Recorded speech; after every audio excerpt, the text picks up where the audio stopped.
Good morning to all of you. Welcome to Education Network's new class. Education network को देखने वाले सारे विद्यार्थियों का स्वागत है. Okay students, today I will take for you some more important question of lesson number 416 Mahajanapada. In this class I will discuss you more important question. जैसे कि हमारा टॉपिक हिस्ट्री की बुक 6th स्टैंडर्ड की इज रनिंग कंटिन्यू.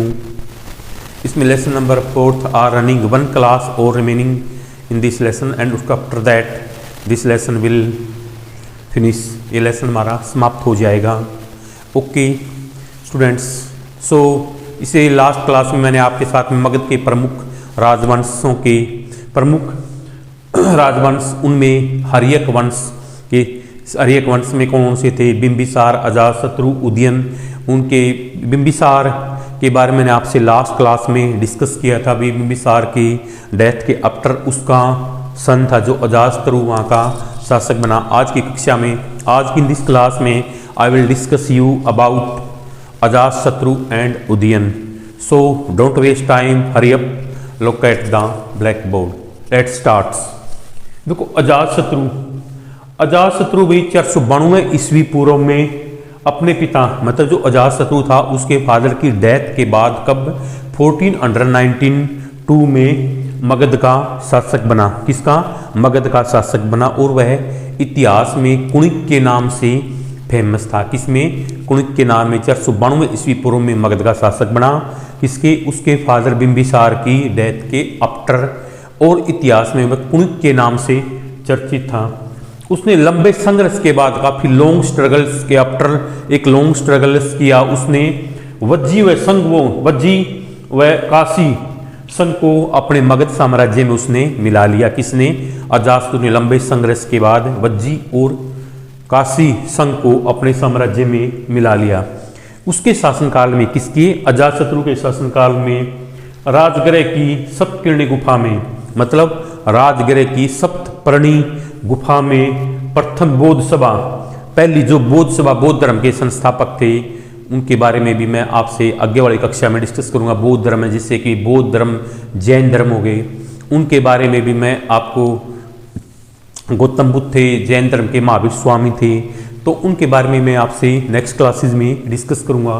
तो वे इसके शासनकाल में राजगृह की सप्तपर्णी गुफा में प्रथम बौद्ध सभा का आयोजन 1483 में हुआ.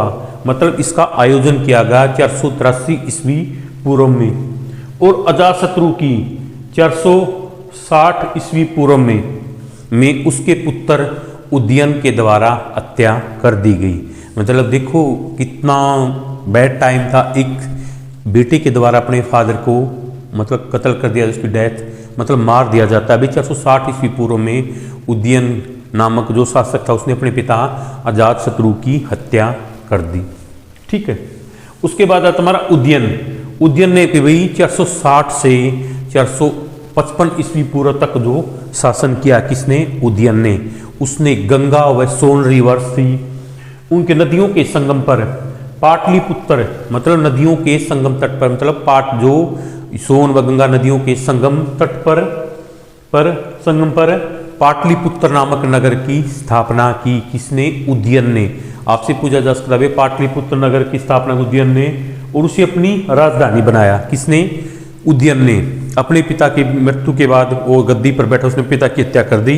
और क्या क्रिया भी, मतलब वही उसके बाद वो संगम व सोन नदियों के संगम व सोन रिवर के नदियों के संगम पर उसने पाटलिपुत्र की स्थापना की. और उस वह जैन धर्म का अनुयायी था, मतलब वो जैन धर्म को मानता था. कौन? उदयन. और हर्यक वंश का अंतिम शासक जो हर्यक वंश था, इसका अंतिम शासक कौन था? नागदशक. कौन? नागदशक, जिसे शिशु नाग नामक अमात्य ने 412 ईस्वी पूर्व में समाप्त कर दिया. किसको? हर्यक वंश का अंतिम शासक था और जिसने शिशु नाग नामक अमात्य एक मंत्री होता था, उसने 412 ईस्वी पूर्व में से समाप्त करके मगध पर अपना प्रभुत्व स्थापित कर लिया. किसने? शिशुनाग वंश ने. और उसने शिशुनाग वंश की स्थापना की. उसने उसको भी मतलब वो करवा दिया, हटा दिया पद से और अपना आप उस पर का उस पे राज्य पर मतलब अपना अधिकार कर लिया। किसने? शिशुनाग वंश ने। और उसने शिशुनाग वंश की स्थापना की। शिशुनाग वंश के बारे में I will discuss you in next class. आज का हमारा जो टॉपिक था, विषय था, यहीं पर फिनिश हुआ। आज की कक्षा आपको कैसी लगी? Please tell me about your view in comment box. And it's my polite request to all of you, please like, share this lesson education networks, because this channel is very important for you and for your future exam. 6th standard students can read this class very well. That's enough. Meet you tomorrow in next class. Thanks.